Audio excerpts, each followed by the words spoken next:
Oke, kita lanjutkan materi yang kemarin. Salah satu syarat supaya kita bisa gambar teknik adalah kita bisa membayangkan bentuk 3D dari gambar 2 dimensi. Jadi kita harus bisa membayangkan apakah bentuk 3D dari gambar 2 dimensi yang kita miliki. Kenapa ini penting? Karena sebagai seorang yang bekerja di teknik mesin, maka informasi yang kita kumpulkan atau komunikasi kita antara seorang desainer dengan operator yang membuat suatu produk itu adalah gambar. Gambar itu dalam bentuk 2 dimensi. Jadi di situ ada tampak depan, ada tampak atas, ada tampak samping. Ini gambar 2 dimensi. Kan gambar 3 dimensi itu dia seperti ini.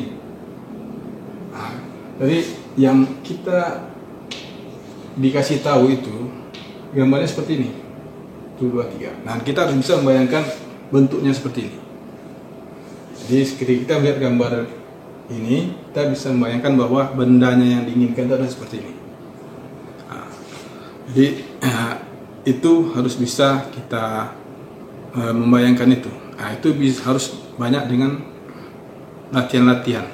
Kita harus banyak latihan membayangkan bentuk-bentuk 3 dimensi dari informasi bentuk 2 dimensi yang diberikan.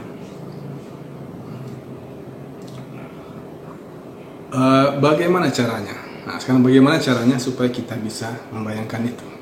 Nah, di sini ada beberapa langkah yang sudah saya susun ya. Nah, yang pertama adalah kita harus bisa mengumpulkan data dari masing-masing gambar ini. Ini gambar 2 dimensi, gambar 3.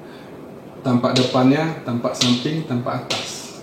Nah, kita harus bisa mengumpulkan macam-macam informasi yang ada. Di sini ada miring, di sini ada lurus, garis lurus di sini. Nah, dan semua informasi itu pasti ada maknanya.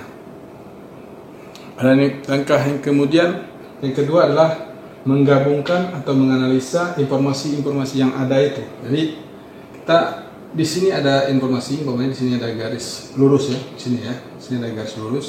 Di sini ada miring. Nah, ini kira-kira apa maksudnya? Nah, kita harus tahu maksudnya itu. Nah, kemudian kita harus bisa membuat dugaan ya. Nah, setelah menggabungkan informasi ini antara tampak depan, tampak samping, tampak atas, maka kita harus berani membuat suatu dugaan. Oh, berarti kalau seperti ini, contoh ya. Di sini ada garis. Di sini ada ini. Nah, berarti di sini nampak ya, tampak depannya seperti ini, tampak sampingnya seperti ini. Berarti di sini ada miring nih. Berarti kenapa di sini ada garis? Karena di sini ada bidang yang miring. Nah, itu sebuah dugaan. Nah, kemudian di sini kita lihat ada bentuk L. Di sini kita buat di sini ada juga garis lurus di sini. Nah, berarti ada dugaan kita kenapa di sini ada garis lurus? Karena di sini ada L, profil L di sini. Jadi kalau kita lihat dari samping dia agak seperti ada garis lurus di situ. Nah, itu dugaan yang kedua. Itulah dugaan-dugaan yang harus kita bisa mengetahuinya. Dan kemudian kita memastikan dugaan-dugaan itu. Nah, memastikan kita lihat bagaimana kalau dari atas dia apakah seharusnya seperti itu. Oh, memang ada di sini ada garis, ada 2 garis ya.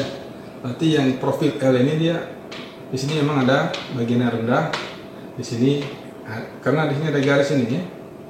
Berarti ini sesuai dengan ini garis yang ini. Nah, jadi kalau kita sudah bisa memastikan, baru kita bisa membayangkan. Nanti oh ternyata maksud dari gambar gabungan antara tampak atas, tampak depan, tampak samping ini adalah gambarnya itu seperti ini. Di sini ada profil L, di sini ada garis, ada seperti tangga ya, ada step ini seperti tangga. Nah, di sini ada bagian miringnya.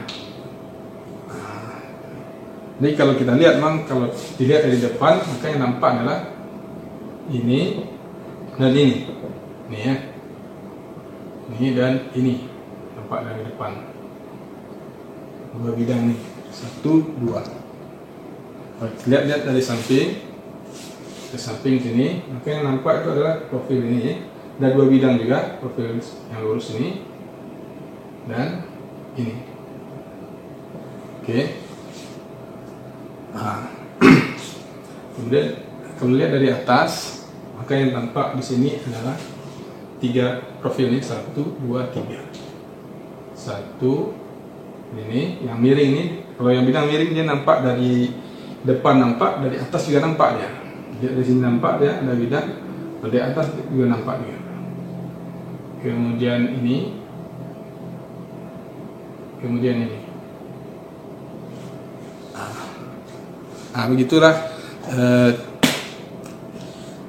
langkah-langkah kita dalam memahami bentuk 2 dimensi, sehingga kita tahu apa maksudnya, atau kita bisa membayangkan bentuk 3 dimensi dari gambar 2 dimensi itu.